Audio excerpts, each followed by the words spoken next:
The email arrived at 9:07 on a Wednesday morning. Subject line: Approval confirmed, Project Lighthouse, $30 million federal contract award. It landed in 43 inboxes simultaneously. The CEOs, the chief technology officers, the heads of business development, legal, and government contracts, every senior leader at Varian Defense Systems who had been in the building for more than 6 months. And the inbox of a 24-year-old summer intern named Daria Osei, who was sitting at the small desk they'd given her near the copy room on the second floor, eating a granola bar and reading a journal article on signal processing architecture, because it was 7:15 in the morning, and she had arrived before anyone she reported to. She read the subject line. She read it again. Her hands were very still on the keyboard. 14 hours earlier, in a conference room on the 3rd floor of the same building, a vice president named Colin Marsh had stood in front of 11 people, the senior technical staff, 2 project leads, and 4 members of the government contracts division, and announced, in the particular voice of someone performing a conclusion rather than reaching one, that Daria Osei's proposed framework for distributed sensor mesh optimization was, and he used this word, worthless. Worthless. He had said it in front of 11 witnesses. The Pentagon had just paid $30 million to prove otherwise. 8 weeks earlier. This is where it starts. Daria Osei arrived at Varian Defense Systems on the 2nd Monday of June, carrying a laptop that was 3 years old and a portfolio of independent research that was not. She had grown up in Columbus, Ohio, the daughter of a software engineer named Emmanuel and a middle school mathematics teacher named Grace, in a house where the dinner table conversation regularly included optimization theory and classroom equity and the specific intersection of those two things, which her parents had been working out between themselves for 27 years and had not yet fully resolved. She was pursuing a PhD in electrical engineering at Carnegie Mellon. She was 24. She had published 1 peer-reviewed paper, a first author paper, which at 23 was unusual in the IE transactions on signal processing. The paper was about distributed sensor network efficiency in low-bandwidth environments. It had been cited 11 times in the 8 months since its publication, including twice by researchers at DARPA. She was spending the summer as a technical intern at Varian because her dissertation advisor, Dr. Patricia Mensah, had a relationship with the company's CTO and had recommended Daria specifically, and because Varian had a government contracts division that was working on exactly the category of problems her dissertation addressed, and because Daria had learned from watching her father navigate the industry for 22 years that the gap between academic research and applied defense technology was a gap you closed from the inside, not the outside. She had no illusions about the internship, not about what interns were typically given, or what they were typically heard, or what the summer would most likely produce in terms of visible output. She had read the room, Varian's leadership demographics, its publication record, its patent portfolio, before she arrived, and had understood that she was going to be the youngest person in most rooms, the only black woman in all of them, and that neither of these facts would make the work she intended to do easier. She had come anyway, because the work was there, and because she was constitutionally incapable of being in proximity to an interesting problem without trying to solve it. The problem she found was not the one she'd been assigned. Colin Marsh was the Vice President of Advanced Systems Development at Varian.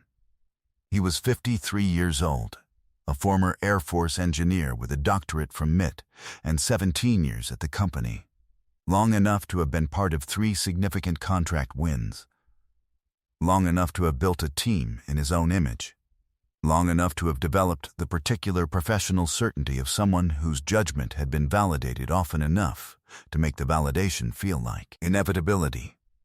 He was not incompetent. That was important to understand. He had genuine technical depth in radar systems architecture and a track record in government procurement that was the reason his division existed at the scale it did.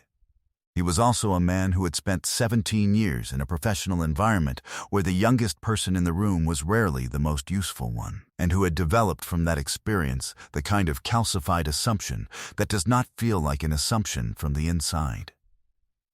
He saw Daria Osei the way he saw all interns, as a development opportunity for the company that would, if managed correctly, produce a person who might be useful in 3 or 4 years, and who, in the meantime, should be given bounded tasks and appropriate supervision and the kind of patient, limited engagement that a senior professional owed someone early in their career.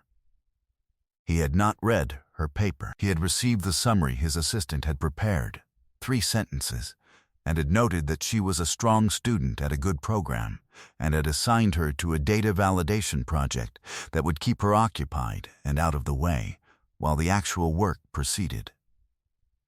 The actual work was Varian's proposal for a Department of Defense contract, Project Lighthouse, a distributed sensor mesh designed to provide persistent surveillance coverage across forward operating environments in bandwidth-constrained conditions.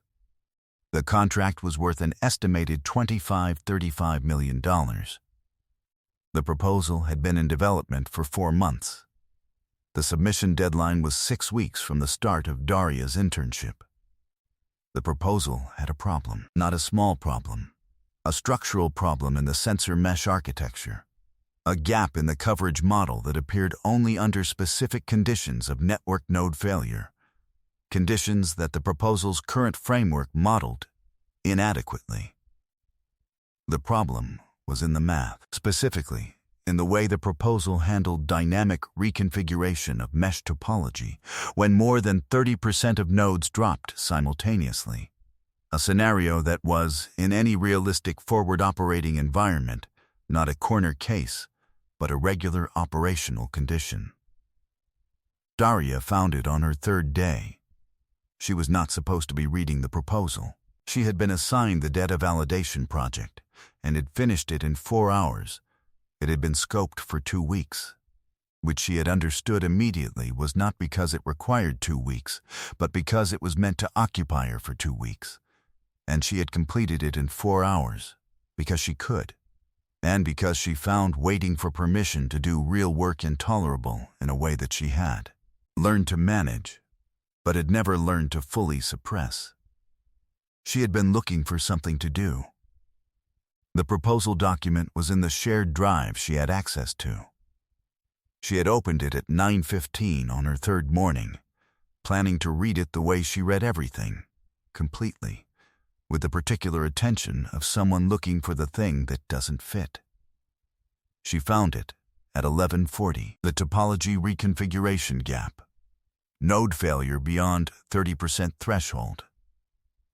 Coverage collapse in exactly the scenarios the contract was designed to address. She sat with it for 40 minutes. She ran 3 verification calculations. She pulled her own dissertation research, specifically the section on dynamic mesh resilience that she had been developing for the past 18 months, which addressed exactly this class of problem in a low-bandwidth sensor environment. Her framework addressed it directly, with a reconfiguration algorithm that maintained 89% coverage integrity under simultaneous node failure rates up to 47%. She had the math. She had the simulation data from her dissertation research. She had the proof. She wrote it up that afternoon.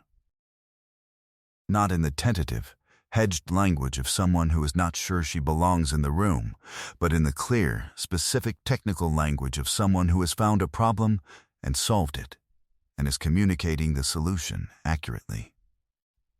12 pages.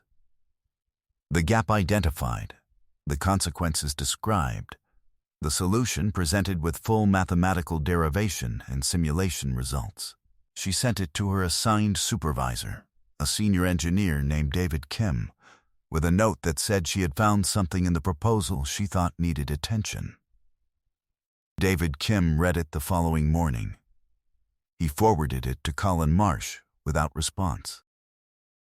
Colin Marsh read Daria's 12 pages on a Friday morning with the expression, David Kim would later describe it to a colleague, of a man who has picked up a document expecting one thing and found another, and is in the process of deciding what to do about the finding. He sent an email to David Kim that said, set up a technical review. Tuesday, full team. He did not send anything to Daria. She found out about the Tuesday meeting from David Kim, who added her to the calendar invite with a brief explanation that her memo had prompted a review. She prepared for it with the same thoroughness she brought to everything, extending her simulation data, stress testing her reconfiguration algorithm against 4 additional failure scenarios, preparing a concise presentation that walked from the problem identification to the solution to the integration pathway in 14 slides. Tuesday arrived. The conference room on the 3rd floor, 11 people around a mahogany table, a projector screen, the particular energy of a room in which most people know one thing is going to happen and are waiting to see which version of it materializes. David Kim sat at the middle of the table, the 2 project leads, the government contracts team, the senior technical staff. Colin Marsh at the head. Daria was at the far end, the seat closest to the door. David Kim introduced the agenda. He described the purpose of the review, to evaluate a technical concern raised in an intern's analysis of the lighthouse proposal. Colin Marsh looked at the projection screen. He looked at the table. He looked at Daria with the specific expression of a man who has already made up his mind and is now executing the conclusion. He had not read the 12 pages carefully. He had read the first 3 pages and the summary, and had spent the intervening 4 days telling himself, in the unexamined way of a man whose judgment is rarely challenged, that a first-year doctoral student, an intern on a data validation assignment, was not likely to have found a structural flaw in a proposal that his team of experienced engineers had been developing for 4 months. He had not verified this belief. He had simply held it. He asked Daria to present. She presented. 14 slides, clear, sequential, technically precise. She walked the room through the topology gap, the failure scenario analysis, the coverage collapse model, and her reconfiguration algorithm. She presented her simulation data. She cited her published paper, which 2 members of the technical staff were visibly looking up on their phones while she spoke. She spoke for 22 minutes. When she finished, the room was quiet, in the specific way of rooms that are processing something. Colin Marsh broke the silence. He said the analysis was interesting, but the failure scenarios were unrealistic.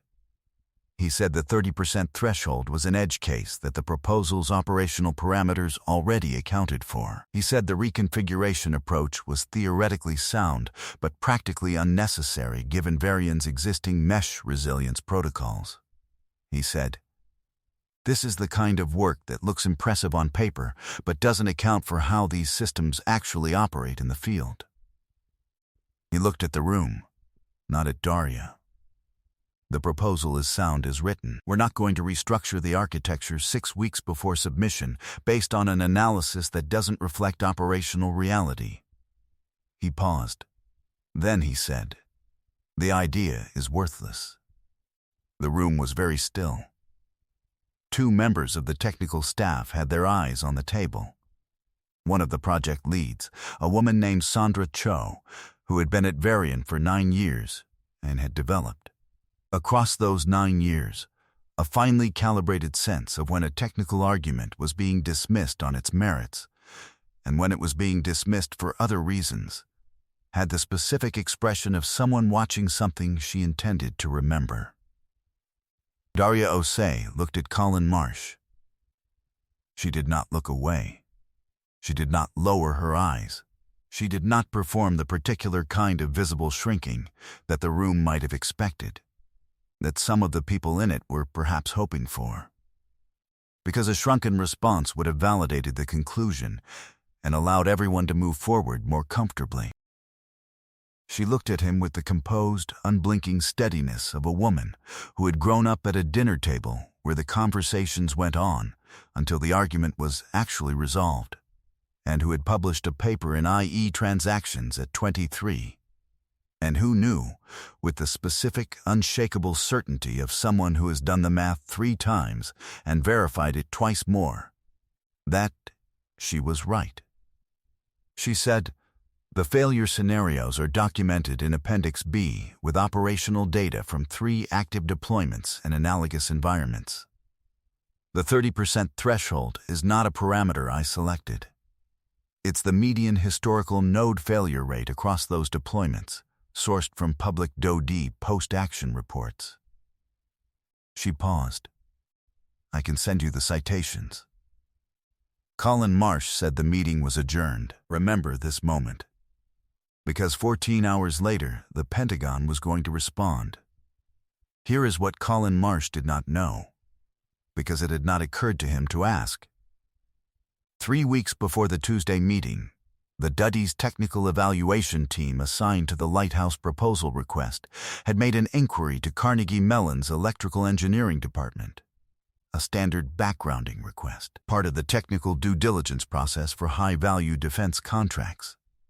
They had asked Dr. Patricia Mensah, the department's leading authority in distributed sensor systems, whether the field had any emerging research on dynamic mesh resilience in low-bandwidth forward operating environments. Dr. Mensah had mentioned one paper, a first author paper, published 8 months earlier in IE Transactions on Signal Processing, by a doctoral student named Daria Osei. The technical evaluation team had read the paper.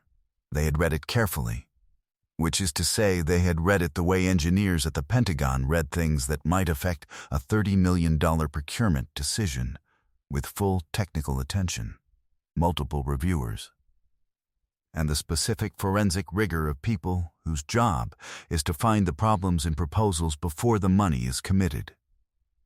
They had found Varion's proposal. They had compared its sensor mesh architecture to the framework in Daria's paper. They had identified, independently, exactly the topology gap that Daria had written up in her 12-page memo. They had put the Lighthouse proposal on a conditional hold pending resolution of the gap. The resolution they were prepared to accept, the reconfiguration algorithm from Daria's paper, integrated into the proposal architecture. Varion's Government Contracts Division received the conditional hold notification on Monday afternoon, the day before the Tuesday meeting. It had arrived in a general inbox that 3 people shared. 2 of them had been in back-to-back meetings all day. The third had flagged it for follow-up and left for a dental appointment and had not yet followed up. Colin Marsh had not seen it. The following morning, at 9:07, after the technical evaluation team received confirmation from its own independent simulation that the reconfiguration algorithm performed, as the paper claimed, 89% coverage integrity under simultaneous node failure up to 47%, the conditional hold was resolved. The contract was approved. $30 million. The approval email went to 43 inboxes, including Daria Osei's. She was already at her desk when it arrived. 7:15. Granola bar. Journal article. The small desk near the copy room. She read the subject line. She read it again. Her hands were very still. She read the email. All of it. The contract award. The approval justification, the specific language in the technical evaluation section. Proposal architecture has been revised to incorporate distributed mesh reconfiguration framework per IE Transactions on Signal Processing, OSI, 2023, providing substantive resolution to the coverage integrity concern identified in preliminary review. Her name. In a Pentagon contract approval document, Her phone started ringing at 9:14. David Kim. She let it ring. She was still reading. At 9:17, she heard the elevator. Footsteps in the hallway. She recognized the pace. Colin Marsh walked with the particular urgency of a man always heading somewhere important, and she heard him pass the copy room without stopping. He would be in his office now. Reading the email, she thought about the conference room, the mahogany table, the 11 people, the word he had chosen. Worthless, she thought about the word for exactly the amount of time it deserved. Then, she picked up her phone. She called her dissertation advisor. Dr. Patricia Mensah answered on the second ring. "I heard," Mensah said, before Daria could speak. "The evaluation team reached out this morning. They're very interested in your work." A pause. "How are you?" "I'm good," Daria said. "Are you sure?" She thought about it. "Yes," she said.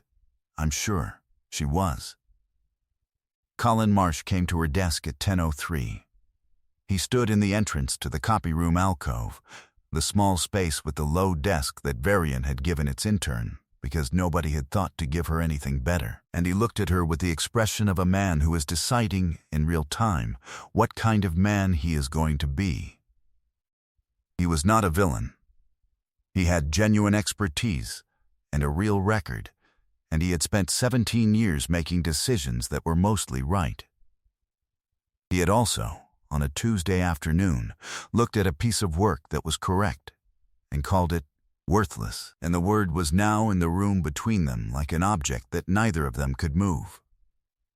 "The contract was approved," he said. "Yes," she said. A pause. "The Pentagon cited your framework." "Yes." He was quiet for a moment.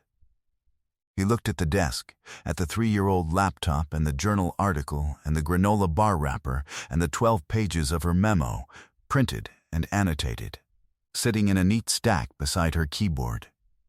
He looked at all of it with the specific attention of a man seeing a room he had not previously looked at.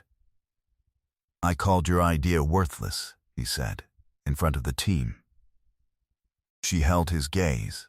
She did not offer him anything, not a softening, not an out, not the performance of graciousness that would have let him move past the moment faster than he had earned. She simply looked at him and waited for him to continue. "I was wrong," he said.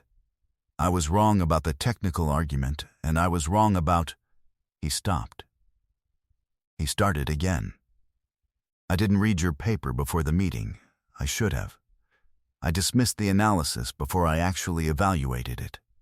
He paused once more. "That was not about the technical work. And I know that." Silence. He said it because he was a man capable, at the right pressure, of honesty. It was not comfortable honesty. It was the specific discomfort of a man naming something he had spent 17 years not needing to name, because the rooms he occupied had not required it of him. Daria said, "Thank you." She meant it. Not warmly. Not the warmth of absolution, the acknowledgement of a person who has heard something accurate and is noting its accuracy. She said, "The proposal still needs to be updated before the contract documentation is finalized. The reconfiguration algorithm has to be integrated into the architecture sections. I can have that drafted by Thursday." Colin Marsh looked at her. Something in his face shifted. The particular recalibration of a person understanding that the person across from them has already moved forward. "Yes," he said. "Please." He left. She opened her laptop. She pulled up the proposal architecture file. She began to draft. She was done by Wednesday afternoon. 6 months later, Daria Osei returned to Carnegie Mellon with 3 things she had not had when she left. The first was a full technical understanding of how the distributed sensor framework she had developed in her dissertation applied in a live government procurement context. a practical grounding that would shape the final 3 chapters of her dissertation in ways that Dr. Mensah described at the December committee meeting as the difference between a theoretical contribution and a foundational one. The second was a co-inventor credit on a provisional patent that Varian's legal team had filed for the reconfiguration algorithm, which had emerged from the contract finalization process as something the company intended to protect. Daria had negotiated the credit herself, calmly and specifically, in a meeting with the legal team that had lasted 40 minutes. She had known she was entitled to it. She had simply stated that fact, cited the relevant IP provisions in her internship agreement, and waited for the documentation to be produced. It was produced within the week. The third thing she brought back to Carnegie Mellon was a letter. On Varian Defense Systems letterhead, signed by the CEO, a woman named Dr. Alicia Strand, who had read the full account of the Lighthouse proposal's development, including the Tuesday meeting, the dismissal, and the overnight reversal, in a report that Sandra Cho had written and submitted directly to the CEO's office, because Sandra had been keeping a record and she had decided, when the $30 million approval arrived, that the record was ready to be submitted. The letter said that Daria Osei's technical contribution had been material to the single largest contract award in Varian's history, and that her handling of the professional circumstances surrounding that contribution had demonstrated a caliber of character that the company hoped she would bring back to Varian in a full-time capacity upon completion of her PhD. It offered a position, senior research engineer, starting salary that made her mother briefly speechless on the phone when Daria read it aloud. She had not accepted it yet. She had other offers to consider, because the contract approval and the provisional patent credit and the letter had produced a specific kind of professional visibility that she had not sought and was now managing thoughtfully, which was how she managed everything. She would decide before the end of the year. She knew what she wanted. She had known for a long time.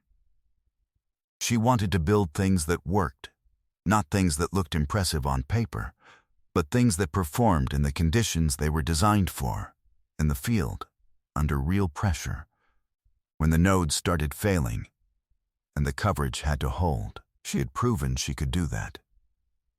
In a conference room on a Tuesday afternoon, in front of 11 witnesses, a man with 17 years of experience and a title on his door had called her idea worthless. By 9:07 the following morning, the Pentagon had decided.